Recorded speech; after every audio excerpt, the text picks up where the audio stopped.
Hello guys, मैं लीना कुमारी, आप सभी का स्वागत है आपके channel tension free paper time में। बच्चों कैसे हैं आप? आई होप आप सभी अच्छे होंगे और अच्छे से प्रिपरेशन कर रहे होंगे। सो बच्चों, आज की क्लास में हम पर्यटन, परिवहन और यात्रा सेवा की बुक का पहला चैप्टर पढ़ने वाले हैं। लास्ट क्लास में हमने भाग 1 देखा था इसी चैप्टर का, और आज की क्लास में हम भाग 2 देखने वाले हैं फर्स्ट चैप्टर का। तो लास्ट क्लास नहीं देखी तो डिस्क्रिप्शन और आइकन बेल पर आपको लिंक मिल जाएगी, आप वहां जाकर देख सकते हैं। वीडियो पे पहली बार है तो प्लीज़ लाइक शेयर सब्सक्राइब करें, ऐसे इन्फॉर्मेटिव वीडियोस चैनल पे आपको मिलती रहे। तो चलते अपनी क्लास की और पर्यटन के आधार व घटक की ओर। पर्यटन प्रत्येक वर्ग हो, चाहे किसी आर्थिक, सामाजिक या आय वर्ग का ही हो, उसके लिए स्वैच्छिक तथा उन्मुक्त क्रियाएं हैं। बच्चों, कहने का तात्पर्य यह है कि पर्यटन चाहे किसी भी वर्ग में हो, चाहे वो आर्थिक वर्ग में हो, सामाजिक वर्ग में हो, आयु वर्ग में हो, वो किसी भी वर्ग के लोगों के लिए हो, कोई सा भी वर्ग हो, उसमें सभी लोग क्या चाहते, स्वैच्छिक चाहते हैं और उन्मुक्त रहना चाहते हैं। मतलब अपनी आज़ादी और स्वतंत्र रूप से अपने निर्णय, अपना व्यक्तिगत निर्णय के अनुसार अपना जीवन, अपनी यात्रा करना चाहते हैं। ठीक है, जिसमें स्वजन, परिजन, पुराजन आदि किसी का भी कोई बंधन या प्रतिबंध नहीं होता। और यह कोई सा भी फील्ड हो, चाहे वो आर्थिक फील्ड में हो, सामाजिक फील्ड में हो या किसी भी आयु वर्ग में हो। कहने का मतलब है कोई सी भी उम्र, चाहे वो छोटा बच्चा हो, चाहे वो बालक हो, चाहे वो युवा हो, वो अपने अनुसार, अपनी आस्था के अनुसार, अपने इंटरेस्ट के अनुसार कहीं पर भी जाना चाहता है, और वो भी उन्मुक्त रहकर, कोई प्रतिबंध नहीं चाहता। ठीक है, यह क्रिया केवल मनुष्य में ही नहीं, प्राय सभी जीवधारियों, पशु, पक्षी, कीट, पतंगे आदि में होती है। और स्वतंत्र रहना और स्वतंत्र रूप से जीवन जीना सभी जीवधारियों में, पशुओं में, पक्षी में, कीट पतंगे, इन सब में पाया जाता है। सभी अपनी मर्जी से इधर उधर घूमना चाहते हैं, उड़ना चाहते हैं, तो इस तरीके से वह उन्मुक्त रहकर अपना जीवन जीना चाहते हैं। वह बंधन मुक्त विचरण चाहता है, ऐसा सृष्टि के उद्देश्य के साथ रहा है। पर आज विश्व में पर्यटन का आधार क्या है, इसे और अच्छे से समझने के लिए हम निम्नलिखित तत्वों को समझेंगे। जैसे, और हम कह सकते हैं कि जब से पृथ्वी का जन्म हुआ, उदय हुआ, तब से ही हर मनुष्य को उसकी स्वतंत्रता का अधिकार होता है और वह स्वतंत्र रूप से अपना जीवन जीना चाहते हैं अपनी इच्छा के अनुसार। अब हम जानेंगे इसमें पर्यटन के अनुसार किस तरीके से वह अपने जीवन को जीता है एक मनुष्य के रूप में, कि वह किस तरीके से यात्रा करना चाहता है, क्या पर्यटन में उसका आधार होता है एक पर्यटक का, वो सब हम जानेंगे। सो चलते हैं फर्स्ट पॉइंट की ओर, जिसका नाम है स्वतंत्रता। यात्रा में स्वतंत्रता होने पर ही पर्यटन आधारित है। पहले ऐसा नहीं होने से यह संभव नहीं था। विदेश जाने वाला विधर्मी समाज की नज़र में ज़्यादा से अलग माना जाता था। बच्चों, कहने का तात्पर्य ये कि जो पर्यटन है वो हमारी स्वतंत्रता पर ही आधारित है। हर व्यक्ति अपनी मर्जी से कहीं पर भी यात्रा करना चाहता है। पहले ये जाना, घूमना फिरना, यात्रा करना थोड़ा मुश्किल हुआ करता था, असंभव हुआ करता था। कोई भी विदेशी व्यक्ति कहीं पे भी घूमने जाता था तो उसे एक अलग ही नज़रिए से देखा जाता था। ठीक है, समाज का भय अधिक होने से इस बंधन के कारण पर्यटन प्राय बाधित था। पर आज सारी ऐसी मान्यताएं टूट गई है, रूढ़ियाँ समाप्त हो गई है।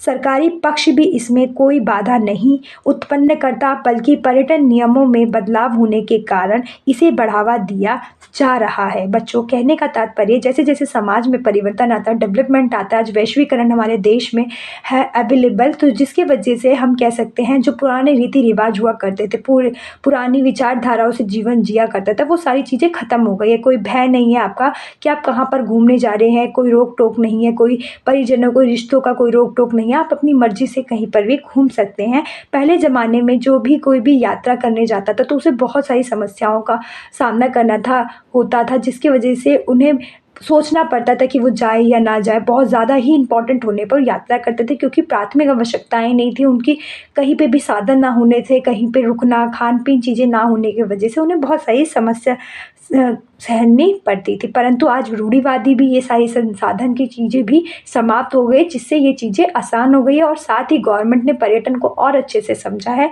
और इसे बढ़ावा दे रही है और इसके लिए नियम कानून बना रही है। ठीक है, नेक्स्ट है औपचारिक शिक्षा। आज औपचारिक शिक्षा की बहुविधीय दिशाओं ने ज्ञान और जिज्ञासा को बढ़ा दिया है। हम कह सकते हैं शिक्षा के क्षेत्र में हम हर दिशाओं से कुछ ना कुछ सीख रहे हैं, कुछ ना कुछ जानने की बातें, जिज्ञासा होती है कि हम चारों दिशाओं से कुछ ना कुछ सीखें, क्योंकि आज भारत बहुविधता वाला देश है, तो हम हर दिशाओं से कुछ ना कुछ नया सीखने सकते हैं। ठीक है, हम बाहर झाँकना चाहते हैं, दूसरों के विषय में जानना चाहते हैं, जो नहीं जानते उसे सीखना चाहते हैं। और आज हम कह सकते हैं कि हमें जो भी चीज़ है हमारे पास है या नहीं, हम उन चीज़ों को भी जानना चाहते हैं।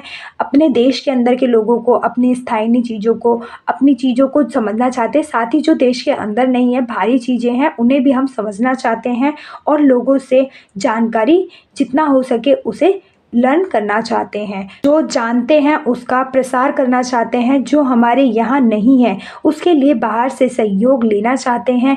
ये सारी संभावनाएं एक देशवासी को बाहर निकलने की प्रेरणा देती है, अतः वह पर्यटन का सहारा लेकर अपनी प्रेरणा जिज्ञासा की तुष्टि करता है। बच्चों, कहने का तात्पर्य ये है कि कोई भी पर्यटक हो, चाहे स्थानीय लोग हो, यहाँ हम कह सकते हैं कि पहले जो ये यात्रा हुआ करती थी वो बड़े बड़े लोग, बिजनेसमैन ही करते थे, व्यापारी लोग ही ज़्यादा करते थे, लोग इतनी जल्दी यात्रा नहीं करते थे। पर अब ये आज आम हो गई है। हर एक ज्ञान के लिए हम एक देश से दूसरे देश पर निर्भर होगा, अपने एक क्षेत्र से दूसरे क्षेत्र पर निर्भर है, और हम चाहते हैं कि हर तरीके की जानकारी हर एक मनुष्य के पास हो। तो हम ये चाहते हैं कि हमारे पास कोई भी इंफॉर्मेशन है हम दूसरों को दें, दूसरे के पास है खुद लें, और इस तरीके से हम अपनी यह विशेष कैसे पूर्ण कर सकते हैं, एक पर्यटन के द्वारा, जो एक यात्रा है उसके द्वारा हम इसको पूर्ण कर सकते हैं। ठीक है,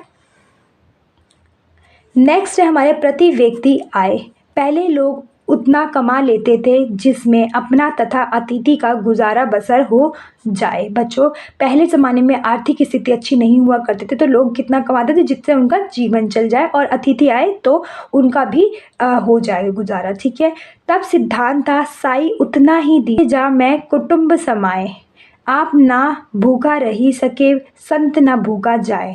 पहले ये सिद्धांत हम कह सकते हैं कि भगवान से प्रेरणा की जाती थी, इतना कमाया जाता था कि जितना हम अपना जीवन चला सके उतना मिले, और अगर कोई संत आए तो हमारे दर से कोई भूखा ना जाए, इतना हमें भगवान देना। ये एक तरीके से सिद्धांत रहा करता था, क्योंकि आर्थिक स्थिति अच्छी नहीं थी। परंतु आज की बात करें तो भूखा नंगा कोई नहीं है। अब आय के स्रोतों के बढ़ने के साथ आय की मात्रात्मक वृद्धि हुई है, और समय के अनुसार हम कह सकते हैं कि आज कोई भी भूखा नंगा नहीं है। सभी के पास अच्छे अच्छे साधन होने की वजह से आर्थिक स्थिति भी पहले से सुधरी है। तो हम कह सकते हैं कि इससे व्यय के लिए कठिनाई न होने से अवकाश काल में पर्यटन द्वारा अतिरिक्त जिज्ञासा को शांत करने के लिए लोग स्थानीय जगह से कहीं बाहर जाते हैं। साथ ही आनंद के साधन भी बढ़े हैं, जिससे बड़ी संख्या में लोग पर्यटन के लिए निकलते हैं।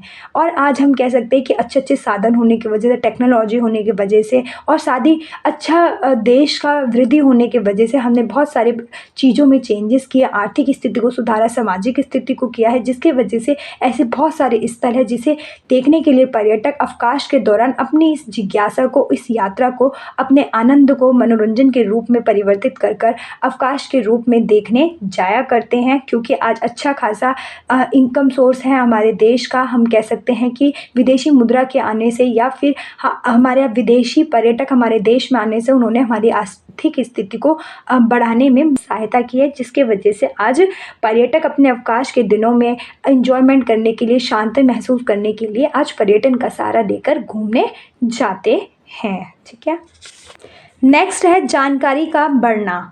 पहले सीमित जानकारी थी क्योंकि समाचार माध्यमों का अभाव था। आज प्रेस और इलेक्ट्रॉनिक मशीनों के कारण समाचार के अनेक साधन समाज में उपलब्ध है, जैसे पत्र पत्रिकाएं, पुस्तकें, टीवी, प्रचार एजेंसियां आदि के बढ़ने से अधिक जानने के लिए लोगों ने पढ़कर जानने की अपेक्षा जाकर प्रत्यक्ष देखने का महत्व दिया है। हम कह सकते हैं बच्चों कि पहले ज़्यादा नहीं हुआ करते थे, जिसकी वजह से चीज़ों को जानना थोड़ा थोड़ा मुश्किल होता था, परंतु आज डेवलपमेंट होने की वजह से हमारे पास हम किसी भी स्थल के बारे में कहीं पर भी किसी भी समय या तो जाकर देख सकते हैं, ऐसे संसाधन हमारे पास है कि हम कुछ ही समय में उस स्थल तक पहुंच सकते हैं, या फिर किसी भी पोस्टर के द्वारा, किसी भी पत्र पत्रिकाएं के द्वारा, पुस्तकों के द्वारा, टीवी प्रचार एजेंसियों की सहायता लेकर हम उस स्थल को घूम सकते हैं, समझ सकते हैं, पढ़ सकते हैं। और आज इसे की वजह से हम प्रत्यक्ष रूप को तो देख सकते हैं, जिससे हमारी आर्थिक स्थिति मजबूत होती है और साथ ही हम उस पर्यटन स्थल का आनंद भी भरपूर्ण रूप से ले सकते हैं अपनी इच्छा के अनुसार। ठीक है, नेक्स्ट है हमारा बढ़ता जीवन स्तर। पहले सादा जीवन उच्च विचार में लोग जीते थे, आज जीवन स्तर बढ़ा है।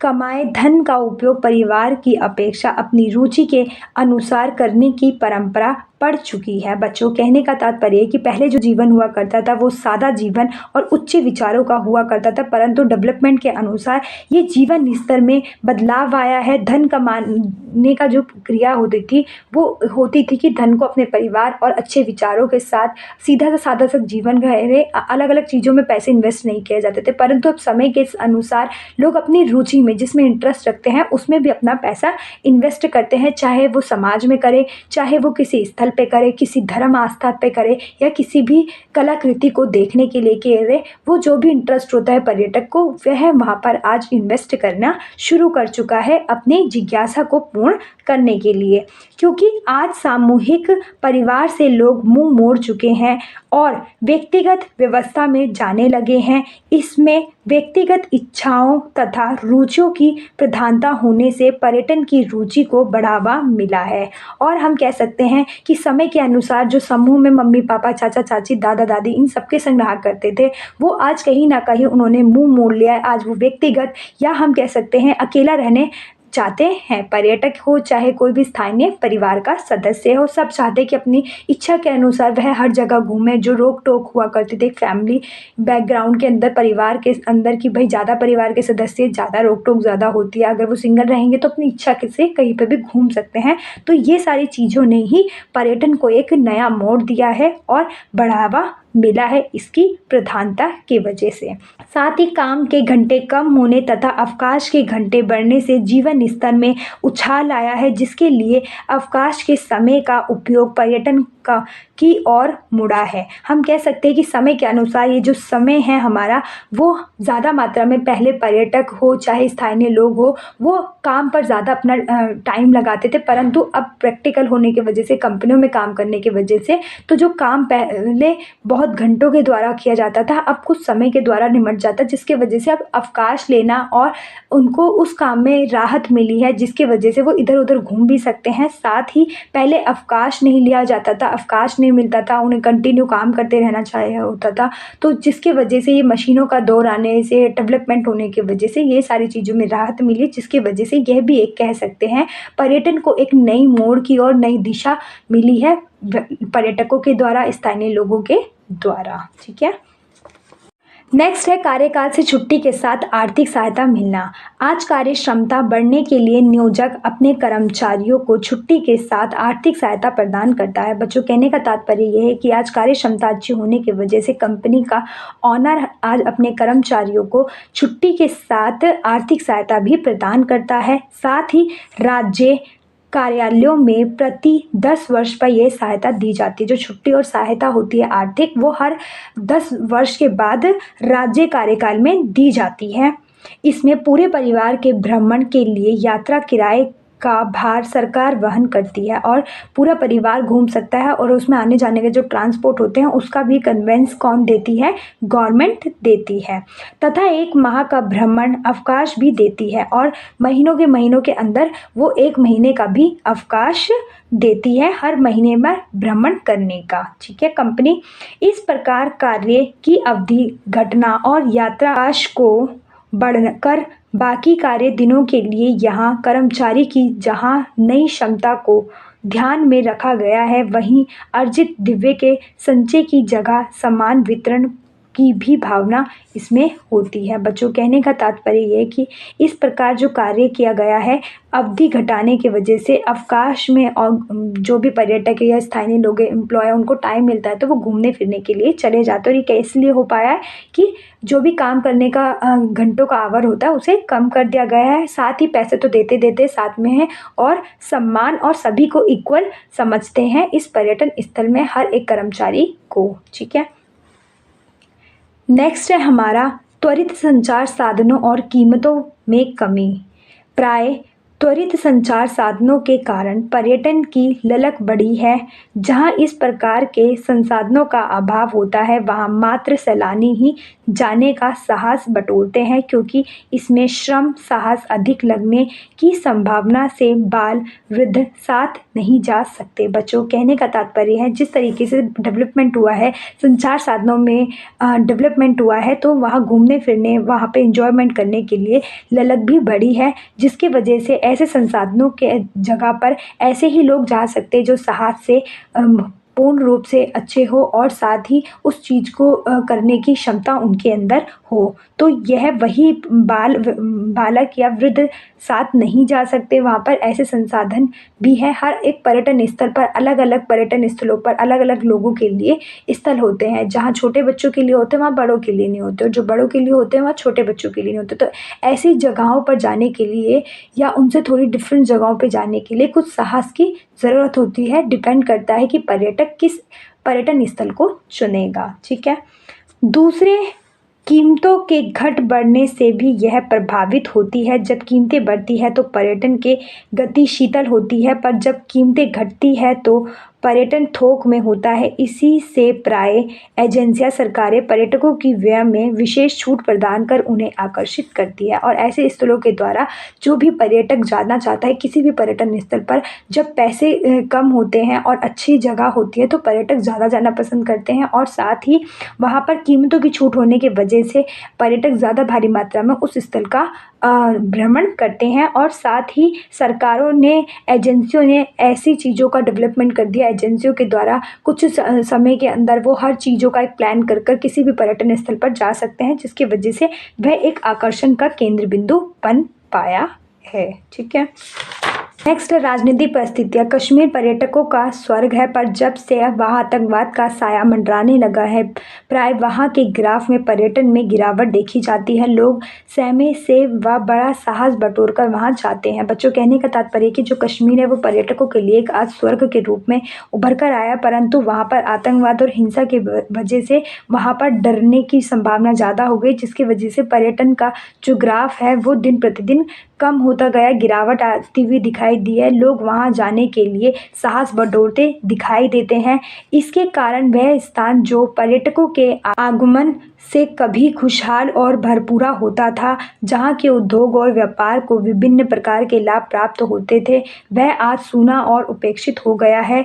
वहाँ का व्यापार भी ठंडा पड़ा है। बच्चों, कहने का तात्पर्य ये है कि जिस तरीके से पर्यटक भारी मात्रा में वहाँ जाया करते थे, खुशहाल जीवन होता था, भरपूर चीज़ें होती थी, अच्छा उद्योग होता था, अच्छा व्यापार होता था, आज कहीं ना कहीं आतंकवाद और क्या कहते हैं हिंसा की वजह से वो सारी चीज़ें ठंडी पड़ गई है, और ये व्यापार जो हुआ करता था वो लुप्त होता हुआ, या फिर हम कह सकते हैं भारी मात्रा में हानि होते हुए दिखाई देता है। कहाँ का? कश्मीर का। ठीक है, चाहे नाविका का हो या ऊनी वस्त्र उत्पादकों का हो, यही स्थिति आतंकवाद के कारण बद्र, केदारनाथ और कैलाश की यात्रा के संबंध में भी है। एक बार विस्फोट हो जाने के बाद वहाँ का पर्यटन बहुत दिनों के लिए ठिठक जाता है। और इस तरीके से वैष्णो देवी मंदिर हो गया, बद्रीनाथ मंदिर हो गया, ये सब के सब क्या होते हैं, एक पर्यटन स्थल होते हैं, आस्था से जुड़े होते हैं पर्यटक इसकी, और इस तरीके से खींचे चले जाते हैं कि अपनी आस्था से या वहाँ का पर्यटन स्थल देखकर। तो कहीं ना कहीं आतंकवाद ने, हिंसा ने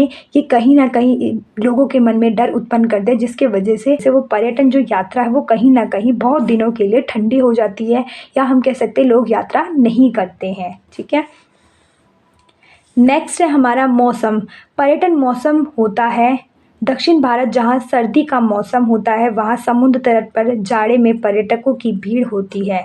समुद्र, बालू का और सूर्य किरणों का आनंद लेने वहाँ लोग इकट्ठा होते हैं। हम अगर मौसम की बात करें तो पर्यटन के अंदर ये बहुत बड़ी भूमिका निभाते हैं। जैसे हम दक्षिण भारत के अंदर सर्दी के अंदर मौसम जो होता है बहुत ही सुंदर होता है। समुद्र तट पर जाड़े के अंदर बहुत सारे मात्रा में पर्यटक घूमने जाते हैं, वहाँ पर समुद्री का आनंद उठाते हैं, साथ ही वहाँ पे बालू का आनंद उठाते हैं, सूर्य किरणों का आनंद उठाते हैं। इस तरीके से वहाँ पर भारी मात्रा में पर्यटक घूमने जाते हैं। जबकि उत्तर प्रदेश भारत के पहाड़ी क्षेत्र नैनीताल, बद्रीनाथ, कश्मीर आदि में यात्री गर्मी के दिनों में जत्थे में पहुंचते हैं, और जब गर्मियां होती है तो वहाँ पर ठंडा इलाका होता है, जिसकी वजह से भारी मात्रा में पर्यटक इस जगहों पर गर्मियों में जाते हैं, क्योंकि वहाँ पर ठंडा इलाका होता है। पहाड़ी इलाका होने की वजह से वहाँ पर गर्मियों में भी ठंडक महसूस होती है, क्योंकि वहाँ का मौसम सर्द होता है। वर्षा के समय दलदली तथा पहाड़ी क्षेत्र का पर्यटन चट्टानों के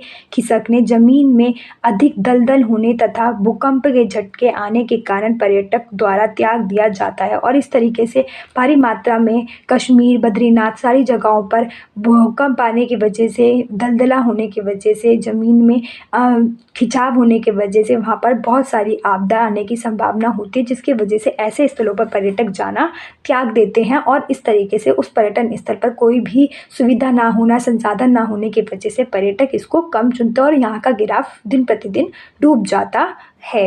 नेक्स्ट है आवासीय सुविधाएं, जहां ठहरने के लिए अतुल्यतम व्यवस्था होती है। 5 सितारा होटल तथा सर्व सुविधाएं संपन्न आवास होते हैं। वहां पर्यटकों का जमघटा होता है, और आवास भी एक प्राथमिक आवश्यकता है। कहीं पे भी जाएंगे तो खुद को रिलैक्स होने के लिए हमें आवास की आवश्यकता होती है। तो पर्यटक ऐसी ही जगह पर ज़्यादा पसंद करते हैं, जैसे 5 सितारा होटल, और हर जगह जहाँ पर उन्हें हर चीज़ से संपन्न आवास मिले, जहाँ पर होते हैं वहीं पर पर्यटकों का जमघटा देखने को मिलता है। भारी मात्रा में पर्यटक उस स्थल पर घूमने जाते हैं, क्योंकि ऐसे होटलों में खाने की इच्छित वस्तुएं, अन्य उपयोग की सामग्रियां जैसे स्नान के लिए तालाब, गर्म और ठंडे पानी की सुविधाएं, त्वरित यातायात सेवाएं, बैंक, नाई, मोची, पान, सिगरेट, सवारी, बुकिंग की सुविधाएं, धोबी, मसाज आदि की सुविधाएं भी उसी के साथ लगी होती है। और ऐसे पर्यटन स्थलों पर उनकी जो प्राथमिक आवश्यकताएं होती हैं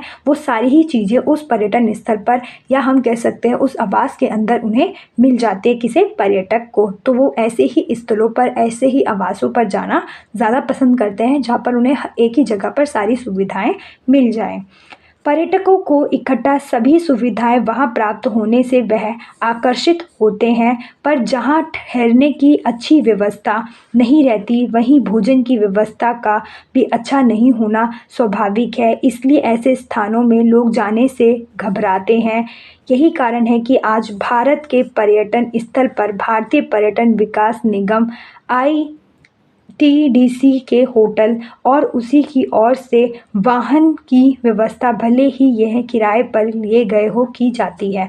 और इस तरीके से बहुत सारे पर्यटन स्थल है भारत के अंदर कि हाँ भाई, ऐसे स्थलों पर सारी स्वास्थ्य चीज़ें होनी चाहिए, ऐसी सारी प्राथमिक आवश्यकता होनी चाहिए जो पर्यटकों को चाहिए। तो इन सारी चीज़ों का किसी भी पर्यटन स्थल में एक महत्वपूर्ण भूमिका होती है। ये सारी चीज़ें जहाँ पर होती है, पर्यटक भारी मात्रा में वहाँ जाना पसंद करता है। इसलिए हम कह सकते हैं कि आवास एक महत्वपूर्ण भूमिका निभाता है पर्यटन के अंदर। ठीक है। समीपता के स्थान पर यात्री अधिक पहुंचते हैं, जबकि दूर के स्थान पर कम।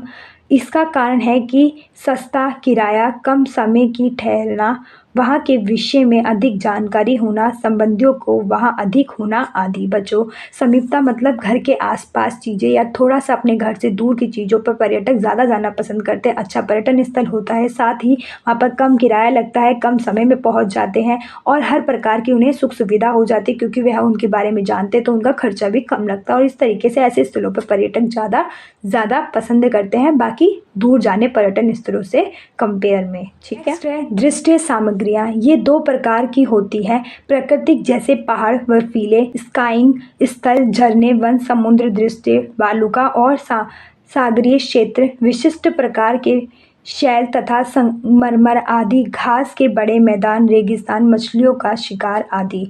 बच्चों दृष्टि सामग्री जो हम देख सकते हैं, जिनको अच्छे से छू सकते हैं, वो सारी चीज़ें ये हैं। तो इस प्रकार से इसे 2 सामग्रियों के रूप में बाँटा गया है। जो हम एक तरीके से कह सकते हैं प्राकृतिक चीज़ें हैं, जिसे हमने बनाया नहीं है, खुद से ही चीज़ें बनी हुई होती हैं, ठीक है। और दूसरा अगर हम कहें तो मानव निर्मित, जैसे सुंदर मूर्तियाँ, भवन, आकर्षित चित्र, तैरने के तालाब, उद्यान, संग्रहालय, वन्य जंतुशाला, वेधशाला, गुफाएं, मेले, अनेक प्रकार के उत्सव और नृत्य, नाटक की जनजातियों की बनाई गई सामग्रियाँ, भूल भुलैया आदि। और ये सारी जो मनुष्य ने निर्मित किया अपने सुख सुविधा के लिए, या इस चीज़ों से आकर्षित होकर, या फिर अपनी संस्कृति को बनाए रखने के लिए, ये सारी ही चीज़ें कहीं ना कहीं हमें आगे की ओर और या फिर हम कह सकते हैं पर्यटकों को अपनी ओर आकर्षित करती हैं, जिससे हम कह सकते हैं कि ये दृष्टि सामग्रियाँ हैं 2 प्रकार की, जो प्राकृतिक ने बनाई है और एक मनुष्य ने बनाई है अपनी सुख सुविधा के लिए, ठीक है। नेक्स्ट है ऐतिहासिक और सांस्कृतिक सामग्रियाँ, धार्मिक और पौराणिक स्थल, पुरातन शहर जो ऐतिहासिक धरोहर है, जैसे वाराणसी, प्रयाग आदि, स्मारक, ऐतिहासिक संग्रहालय, पुरातन हस्तलिखित ग्रंथों के पुस्तकालय, ऐतिहासिक महत्व के स्थल, महापुरुषों के जन्म स्थान आदि पर्यटकों के विशेष आकर्षण है। जहाँ ये अधिक होते हैं वहीं पर्यटक का दबाव भी अधिक होता है। बच्चों ऐतिहासिक और सांस्कृतिक चीज़ें पर्यटन के अंदर महत्वपूर्ण भूमिका निभाती है। यही देखकर या यही कहे कि इन सारी चीज़ों को जानने के लिए पर्यटक अपने घर से निकलता है कि भाई किस तरीके से हमारा इतिहास रहा, कैसी हमारी ऐतिहासिक चीज़ें हैं, क्या संस्कृति है। और जो संस्कृति और इतिहास एक साथ जुड़ जाता है तो एक अलग ही रूप लेकर निखरता है, जिसे आज हम कह सकते हैं पर्यटन के रूप में ये बहुत बड़ा उद्योग बनकर उभरा है। और साथ ही भारी मात्रा में पर्यटक इन सारी चीज़ों को देखने के लिए जाते हैं, जैसे संग्रहालय हो गए, हमारे ऐतिहासिक धरोहर हो गए, इस्पात हो गई, मूर्तियाँ हो गई, पुस्तकालय हो गई, ये सारे ही चीज़ें पर्यटक इससे आकर्षित होकर यहाँ घूमने के लिए जाते हैं। तो इस तरीके से हमारे आधार पर्यटन का और घटक पूर्ण होते हैं। चलते हैं इसके नेक्स्ट पॉइंट की ओर।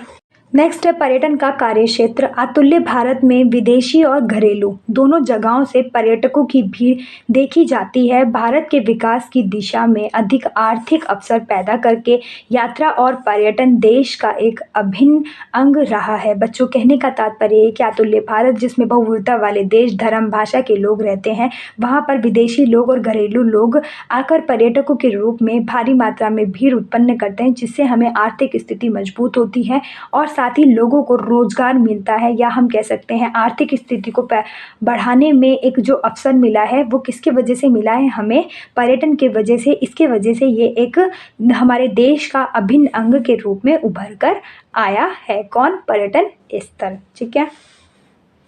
नेक्स्ट है सांस्कृतिक आदान प्रदान। देश में पर्यटन का सबसे सम्मानित आयाम होने के कारण भारत सरकार को देश के कम से कम लोकप्रिय क्षेत्र में पर्यटन को बढ़ावा देने में सक्रिय भाग लेने के लिए विभिन्न निजी उद्यमों को भी प्रोत्साहित किया है। बच्चों कहने का तात्पर्य है कि जिस तरीके से पर्यटन बढ़ रहा है, हमारी संस्कृति का आदान प्रदान हो रहा है देशों के अंदर सम्मानित रूप से, तो हमारे भारत सरकार को ऐसा होना चाहिए कि जो कम लोकप्रिय क्षेत्र है या कम विकसित क्षेत्र है, ऐसे स्थल भी है साथ ही जो कहीं ना कहीं सांस्कृतिक से जुड़े हैं, इतिहास से जुड़े हैं, उन ऐसे पर्यटन स्थलों को और बढ़ाना चाहिए, जिसके वजह से हम अपनी आर्थिक स्थिति को मजबूत कर सके। और साथ ही निजी उद्यमों, जो हमारी कंपनियां हैं, चाहे वो विदेशी हो चाहे अपने देशी हो या ना हो, उन देशों की उन जगहों के रूप में उनका सपोर्ट लेते हुए उस स्थल को और डेवलपमेंट करना चाहिए और प्रोत्साहित करते हुए उस स्थल का, उस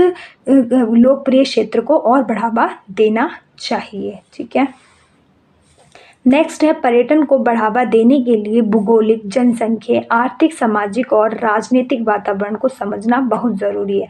अगर हमें लोकप्रिय क्षेत्रों को समझना या हम कह सकते हैं कम विकसित क्षेत्रों को समझना है, तो हमें पर्यटन के द्वारा भूगोलिक चीज़ें, जनसंख्या, आर्थिक, सामाजिक और राजनीतिक और वातावरण को समझना इम्पॉर्टेंट है। अगर हम उसे समझ जाते हैं तो हम पर्यटन को उस तरीके से, उस दिशा की ओर मोड़कर डेवलपमेंट अच्छे से कर सकते हैं, ठीक है। भारत को पूरे क्षेत्र में सबसे पसंदीदा पर्यटन स्थलों में से एक माना जाता है। भारत है ही इतने अतुल्य, इसमें इतने सारे देश, इतने राज्य मिले हैं, जिसके वजह से एक सुंदर रूप में उभर कर आता है और भारी मात्रा में ये कल्चर कहीं ना कहीं पर्यटकों को अपनी ओर आकर्षित करता ही करता है। तो हम कह सकते हैं कि भारत एक पसंदीदा पर्यटन स्थलों में से माना जाता है। ठीक है, नेक्स्ट है हमारा, राष्ट्रीय ने यात्रा और पर्यटन के क्षेत्र में व्यापक विकास देखा है, जिससे वैश्विक आगंतुकों को देश की सांस्कृतिक विविधता को समझने और देखने में मदद मिली है। बच्चों, कहने का तात्पर्य कि जो राष्ट्रीय है हमारे, उसने यात्रा और पर्यटन को व्यापक रूप से विकास होते देखा है। साथ ही वैश्विक, जो विश्व स्तर पर पर्यटक घूमने के लिए आते हैं, हमारी सांस्कृतिक विविधता को देखते हैं, समझते हैं, उसे भी उन्हें मदद मिली है। और साथ ही हम अपने देश को, अपनी प्राकृतिक चीज़ों को, अपने पर्यटन स्थलों को और अच्छे से समझ पाने में मदद हमें मिली है। किसकी वजह से? पर्यटन स्थल की वजह से। साथ ही वैश्विक पर्यटन उद्योग के विपरीत भारत ने विदेशी पर्यटकों की संख्या में कई गुना बेहतर प्रदर्शन किया है। और जिस तरीके से विदेशी लोग यात्रा कर कर पैसे कमाते हैं, उससे ही भारत ने कई गुना पैसा कमाया है अपने ही पर्यटन स्थल, अपने ही अतुल्य भारत जैसे प्रमुख गर्व गौरव वाले देश से। ठीक है, भारत ने आर्थिक ढांचे को मजबूत करने वाले देश के राष्ट्रीय स्वतंत्र में इस विशाल वृद्धि का योगदान रहा है। बच्चों, हम कह सकते हैं कि पर्यटन के वजह से हमारे आर्थिक ढांचे को मजबूतता मिली है, राष्ट्र बढ़ा है, और जिसके वजह से विशाल वृद्धि देखने को मिली है। किसके वजह से? पर्यटन के वजह से, उसके सहयोग की वजह से। अगर वो उसका योगदान नहीं रहता तो शायद ही हम इन सब चीज़ों को अचीव कर पाते। ठीक है, जिसके वजह से संयुक्त राष्ट्र ने पर्यटन के आंकड़ों पर पर्यटन को 3 रूपों में बांटा है। और इस तरीके से भारी मात्रा में पर्यटन के आने की वजह से हमारे संयुक्त राष्ट्र पर्यटन ने इसको 3 रूपों में बांटा है। देखते हैं वे कौन कौन से हैं। घरेलू पर्यटन, अंतर्गामी पर्यटन, दूसरे देश का पर्यटन। देश के भीतर यात्रा करने वाले निवासी, जो देश के अंदर ही रहते हैं और देश के अंदर ही यात्रा करते हैं, वो घरेलू पर्यटन के अंतर्गत आते हैं। अंतर्गामी पर्यटन, किसी दिए गए देश में यात्रा करने वाले अनिवासी, वो दूसरे देश से तो आते हैं और साथ ही वो उस देश के अनिवासी होते हैं, मतलब उस देश में नहीं रहते, वो हमारे अंतर्गामी पर्यटन होते हैं।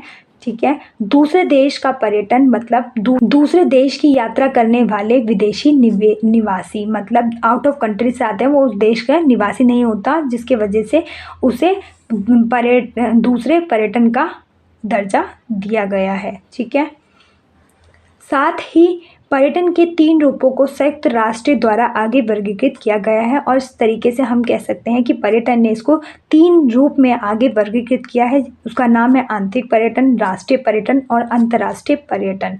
घरेलू और इनबाउंड पर्यटन दोनों शामिल है। जो घरेलू होते हैं, देश के निवासी होते हैं और देश में ही घूमते हैं, उसे हम आंतरिक पर्यटन के अंतर्गत रखते हैं।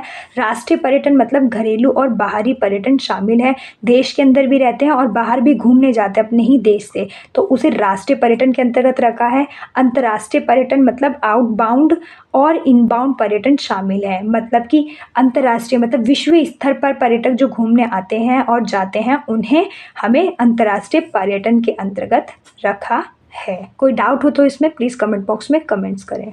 नेक्स्ट है, बाहर आने वाले पर्यटन केंद्रों में एक होने के बावजूद भारत अभी भी परिवहन, सड़क संपर्क, स्वच्छता, आवास आदि से संबंधित कुछ गंभीर बुनियादी ढांचे बाधाओं से गुजरता है। हम कह सकते हैं कि भारी मात्रा में डेवलपमेंट होने की वजह से आज भी भारत के अंदर बहुत सारे परिवहन, सड़क संपर्क, स्वच्छता, आवास आदि चीज़ों को लेकर बहुत गंभीर बुनियाद के रूप में ये उभर कर आया है कि इसमें अभी भी कमी है और हमें इसे ठीक कर और विकसित करना है। हालांकि पर्यटकों की संख्या में लगातार वृद्धि के साथ यात्रा और पर्यटन उद्योग का दायरा काफ़ी हद तक विकसित हो गया है और हम कह सकते हैं कि समय के अनुसार पर्यटन के उद्योग के अनुरूप में बहुत बड़ा उछाल आया, जिसके वजह से इस उद्योग में भारी मात्रा में पर्यटक घूमने आए हैं, परंतु सुख सुविधाएं अभी भी पूर्ण रूप से पर्यटकों के लिए नहीं हो पाई है। ठीक है, भारत में आंकड़ों के अनुसार पिछले 5 से 6 वर्षों में यात्रा और पर्यटन उद्योग ने देश में लगभग 1.2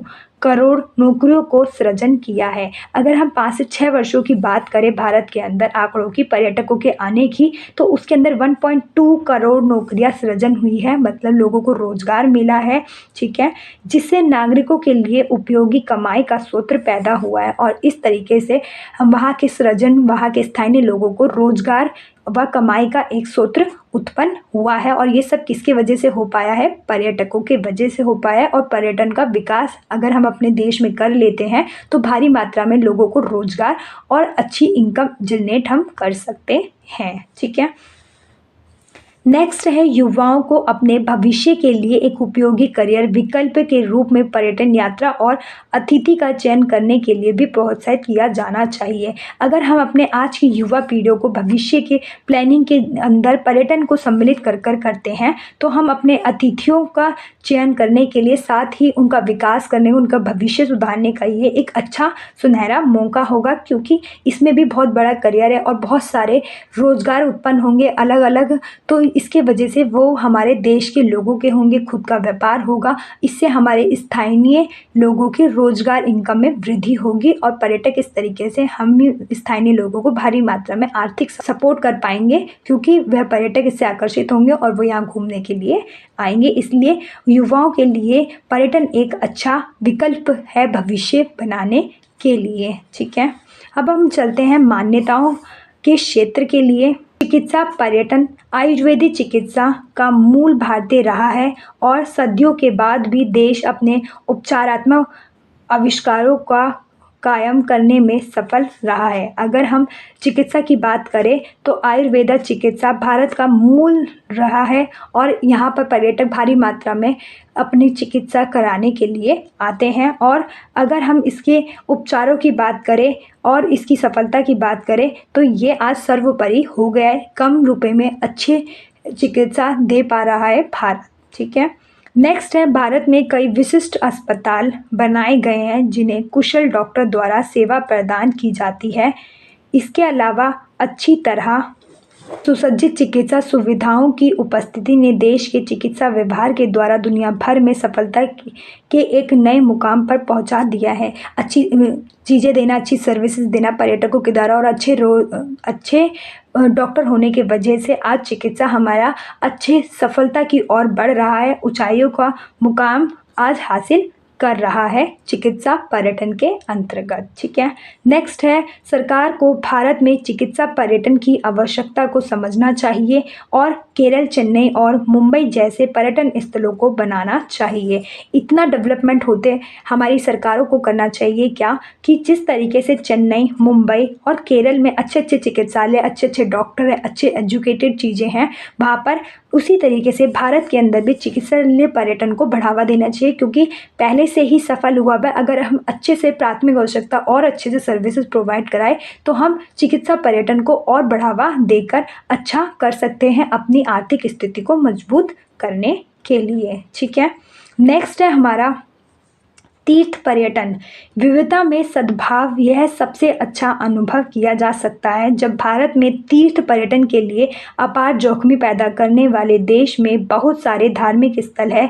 ये देखा गया है कि अधिकांश लोकप्रिय धार्मिक भारतीय स्थलों पर नियमित रूप से हजारों तीर्थयात्री आते हैं। इसके अलावा कुछ स्थल ऐसे भी हैं जो काफ़ी धार्मिक माने जाते हैं, लेकिन प्रचार की कमी और सरकार घुसपैठ के कारण ये गंतव्य सुर्खियों से बाहर है। इसलिए संबंधित राज्य पर्यटन प्राधिकरणों को भारत में तीर्थ पर्यटन को बढ़ावा देने के लिए आगे बढ़ना चाहिए। बच्चों, तीर्थ या पर्यटन कह सकते हैं हम, बहुत ही इम्पोर्टेंट है, क्योंकि भारत एक बहुविविधता वाला देश है और यहाँ पर बहुत सारे पर्यटन स्थल धर्म आस्था से जुड़े हुए देखने को मिलते हैं और भारी मात्रा में पर्यटक वहाँ घूमने जाते हैं। परंतु ऐसे बहुत सारे पर्यटन स्थल हैं जहाँ पर सरकार ही तक वो नज़र तक पहुँचे हैं परंतु लोगों की नज़रों तक नहीं पहुँचे हैं, जिसके वजह से हमारी सरकार को क्या करना चाहिए, उनको भी बढ़ावा देना चाहिए, उनमें भी डेवलपमेंट करना चाहिए, जिससे भारी मात्रा में पर्यटक तीर्थ स्थल आस्था से जुड़कर वहाँ पर ज़्यादा मात्रा में जा सके।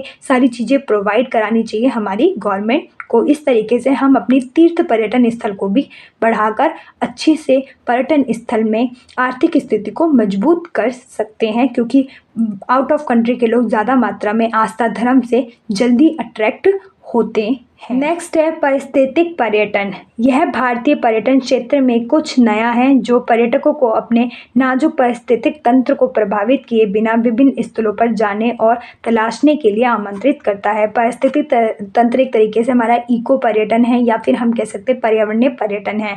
तो ये कहीं ना कहीं पर्यटकों को अपनी ओर आकर्षित करता है और कहीं पर भी जाने के लिए वहाँ पर जानकारी या किसी भी पर्यटन स्थल से आकर्षित बड़े ही जल्दी से कर लेता है, जिसकी वजह से पर्यटक वहाँ पर तलाश करने के लिए, जैसे दक्षिण अफ्रीका है वो एक तरीके से वन्य जीवों के लिए प्रभावित है, या हम कह सकते हैं फेमस है। वहाँ पर पर्यटकों वहाँ पर घूम फिर कर वहाँ के वन्य जीवों के बारे में जान सकते हैं। ऐसे बहुत सारे गोवा हो गया, ऐसे प्राकृतिक दृश्य हैं, या फिर हम कह सकते हैं ऐसे पर्यटन स्थल हैं जहाँ पर पर्यटक ऐसी चीज़ों को जाकर सर्च कर उनका आनंद उठा सकते हैं। ठीक है, नेक्स्ट है हमारा, भारत में पारिस्थितिक पर्यटन का मूल उद्देश्य आगंतुकों और सेवा प्रदाताओं के बीच पर्यावरणीय जागरूकता पैदा करना होता है।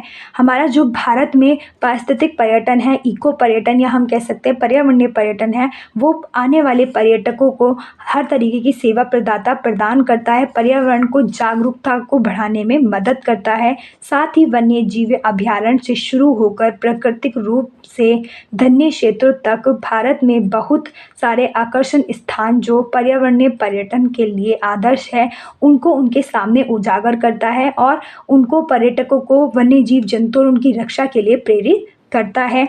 इको टूरिज्म के माध्यम से देश में वनस्पतियों और जीवों की समृद्धि विविधता का पर्यटकों के लिए संरक्षित किया जा सकता है।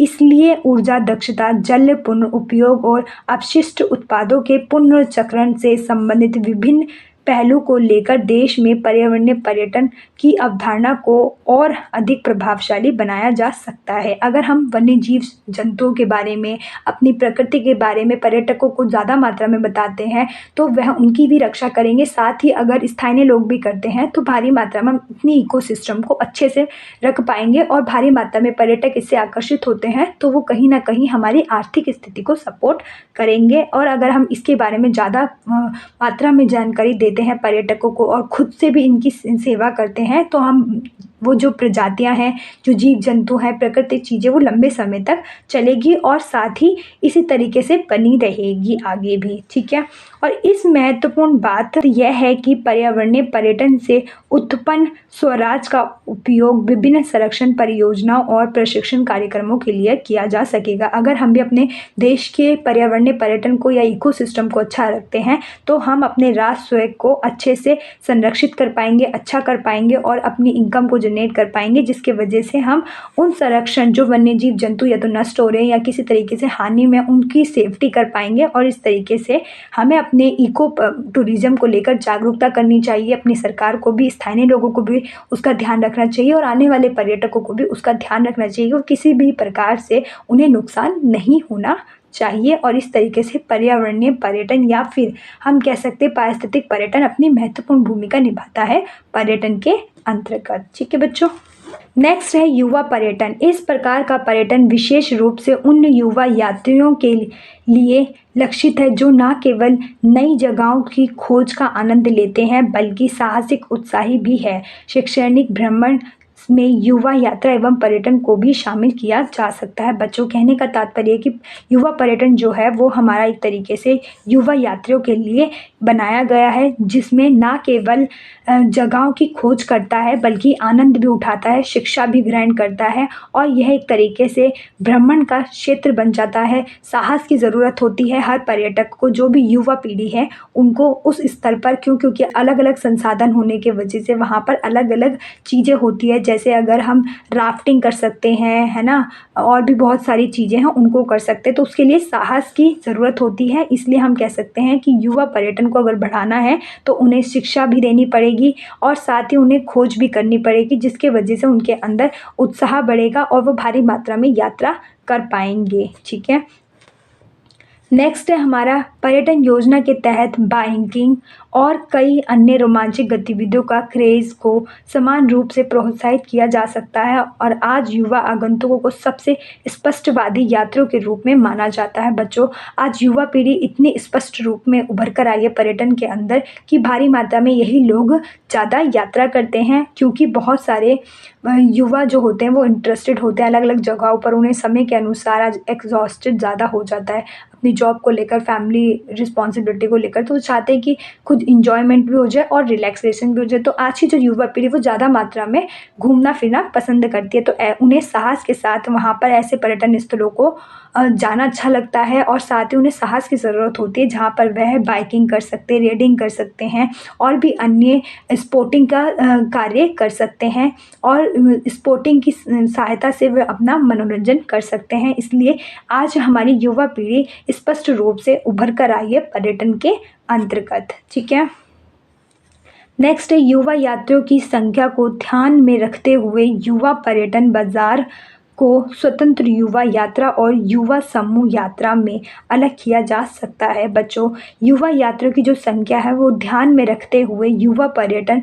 बाजार को और स्वतंत्र युवा यात्रा को युवा समूह से अलग किया जा सकता है। ठीक है, नेक्स्ट है हमारा स्वतंत्र युवा यात्रा में एक व्यक्तिगत यात्रा भी हो सकती है, स्वतंत्र यात्रियों का समूह शामिल हो सकता है। मतलब जो ये युवा यात्रा है स्वतंत्र रूप से एक व्यक्ति की भी हो सकती है और समूह के अंदर भी हो सकती है। ठीक है, नेक्स्ट है स्वतंत्र युवा यात्रा में 6 अधिक युवाओं का समूह हो सकता है, स्कूल गैर विद्यालय समूह शामिल हो सकता है। स्कूलों का भी एक समूह हो सकता है या फिर 6 लोगों का एक समूह हो सकता है, वो भी एक युवा पर्यटन या युवा यात्रा कहलाई जाएगी। ठीक है, नेक्स्ट है हमारा युवा पर्यटन के तहत सरकार को छात्राओं के लिए अधिक आकर्षण और शैक्षणिक निष्पादन कार्यक्रम निषेध करना चाहिए। अगर हमें युवा पर्यटन को और बढ़ाना है और अपने पर्यटन स्थल के द्वारा अच्छा उद्योग उत्पन्न करना है, अच्छी इनकम जनरेट कर रही है, तो हमारी सरकार को छात्राओं को प्रोत्साहित करना पड़ेगा, उनके आकर्षण केंद्रों को भी जागृत करना पड़ेगा, प्राथमिक आवश्यकता पूर्ण करनी पड़ेगी और साथ ही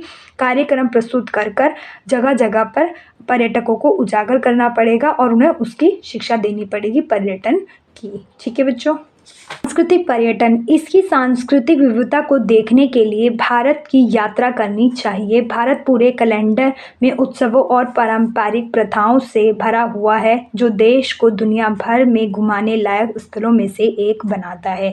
बच्चों, अगर हम सांस्कृतिक पर्यटन की बात करें तो भारत एक अतुल्य देश है, साथ में यहाँ पर अलग अलग उत्साह, अलग अलग परंपराएं हैं जिसकी वजह से लाखों हज़ारों परंपरा दिन प्रतिदिन हम बना सकते हैं, सेलिब्रेट कर सकते हैं, क्योंकि इतनी बहुविविधता वाला देश जो है हमारा भारत। तो घूमने के पर्यटन स्थल भी हज़ारों हमें देखने को मिल जाएंगे भारत के अंदर। अगर पर्यटक घूमना चाहता है तो भारत के अंदर घूम सकता है। ये एक सबसे सुंदर और साथ ही गौरव वाला पर्यटन स्थल के रूप में भारत उभर कर आया है। ठीक है, नेक्स्ट है हमारा धार्मिक विविधता के अलावा कोई भी देश में विविध प्रकार के व्यंजन, भाषा, संगीत, स्वाद और वास्तुकला से प्रभावित हो सकता है। देश में सांस्कृतिक संपन्नता को ध्यान में रखते हुए सरकार और पर्यावरणीय प्राधिकरणों को सांस्कृतिक पर्यटन पर जागरूकता कार्यक्रम विकसित करने में हाथ मिलाना चाहिए।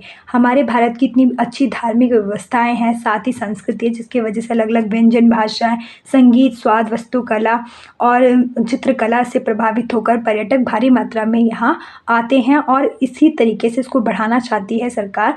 तो इसे बढ़ाने की ज़रूरत है, पर्यटकों को उजागर करने की ज़रूरत है, जिसके वजह से सरकारों को और विकसित करना चाहिए अपनी संस्कृति को लेकर, लोगों को और इन्फॉर्मेशन देनी चाहिए, जिसकी वजह से पर्यटक आकर्षित होकर इन्फॉर्मेशन पाकर उस स्थल तक जल्द से जल्द पहुँचे या फिर ज़्यादा जा सके। ठीक है, नेक्स्ट है हमारा विरासत पर्यटन। भारत में विरासत पर्यटन का दायरा बहुत बड़ा है। समय के साथ वह पर्यटन उद्योग में एक प्रमुख खंड और राजस्व के एक महत्वपूर्ण स्रोत के रूप में उभरा है। अगर हम विरासत की बात करें तो भारत एक विरासत के रूप में बहुत अच्छा पर्यटन स्थल माना जा सकता है।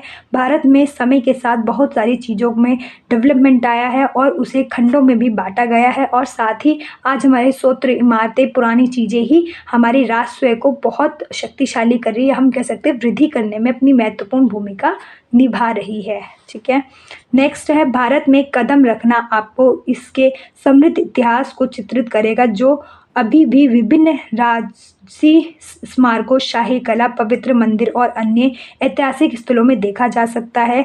भारत सरकार को भारत में विरासत पर्यटन के महत्व को विकसित करने और संरक्षित रखने के लिए विभिन्न निजी कंपनियों के साथ आना चाहिए।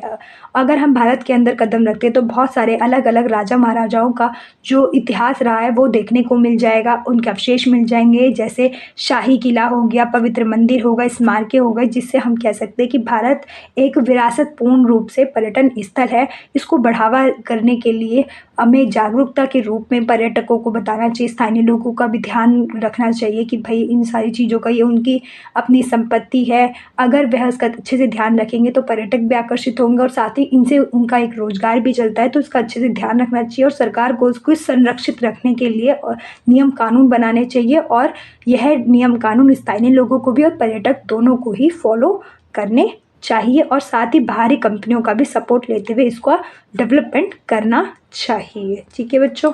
नेक्स्ट है कृषि पर्यटन। कृषि पर्यटन आज एक तेजी से बढ़ता हुआ क्षेत्र है जो यात्रियों को विभिन्न कृषि संपत्ति, खेतों, वाइनरी और खेतों का दौर करने और उनका पता लगाने के लिए आमंत्रित करता है, जिससे कृषि पर्यटन का उच्च स्तर पर बढ़ाया जा सके। और सरकार को चाहिए कि वह अपनी कृषि भूमि का उपयोग छोटे उद्यमों, गतिविधि क्षेत्र, विश्राम क्षेत्रों को मिलाकर करे जहां यात्री आ सके और भारत में कृषि पर्यटन के दायरे को बनाने के लिए इसकी उपयोगिता फैला सके। बच्चों, दिन प्रतिदिन हमारा कृषि पर्यटन बढ़ता जा रहा है, जिससे हम कृषि संपत्ति के अंदर खेतों, वाइनरी, खेतों का दौर पर्यटक करना चाहते हैं और उनके बारे में जानकारी हासिल करना चाहते हैं, तो हम कह सकते हैं कि एक तरीके से आमंत्रित कर रहे हैं, जिसके वजह से पर्यटक भारी मात्रा में कृषि उद्योग में दिन प्रतिदिन बढ़ता जा रहा है। उसे बढ़ाया जा सकता है, पर्यटकों के सामने रखकर उसकी जो इन्फॉर्मेशन, उसकी इम्पोर्टेंसता दिखाई जा सकती है, उसको और वृद्धि किया जा सकता है समय के अनुसार जिस तरीके से डेवलपमेंट हो रहा है। तो सरकार को चाहिए कि अपने छोटे उद्यमों के लिए गतिविधि क्षेत्र व विश्राम क्षेत्रों को मिलाकर ही कोई निर्णय रहे, कोई उनके हित में ही कार्य करे, जिसके वजह से हम अपने कृषि पर्यटन को और बढ़ा सकते हैं और लोगों को इसके बारे में जागरूकता पाने के लिए जो पर्यटक होते हैं, कृषि उद्योगों के बारे में जानने के उत्सुक होते हैं, वो भी इनका दौर आसानी से यह यात्रा कर सके और इसके बारे में जानकारी प्राप्त कर सके। ठीक है, जो चलते अपने इसके पाठ से संबंधित प्रश्न उत्तर की ओर। पहला है पर्यटन से आप क्या समझते हैं। नेक्स्ट है पर्यटन का महत्व बताते हुए पर्यटन के आधार व घटक का वर्णन कीजिए। बच्चों, ये दोनों ही क्वेश्चंस बहुत इंपॉर्टेंट है। अगर कोई डाउट हो तो प्लीज़ कमेंट बॉक्स में कमेंट कर सकते हैं और साथ ही अगर आप फर्स्ट चैप्टर को बड़े अच्छे से समझ लेते तो आज सारे चैप्टर को समझने में आसानी होगी। कोई डाउट हो तो प्लीज़ कमेंट बॉक्स में कमेंट्स करें। मिलते हैं नेक्स्ट वीडियो में, तब तक के लिए थैंक यू बच्चों।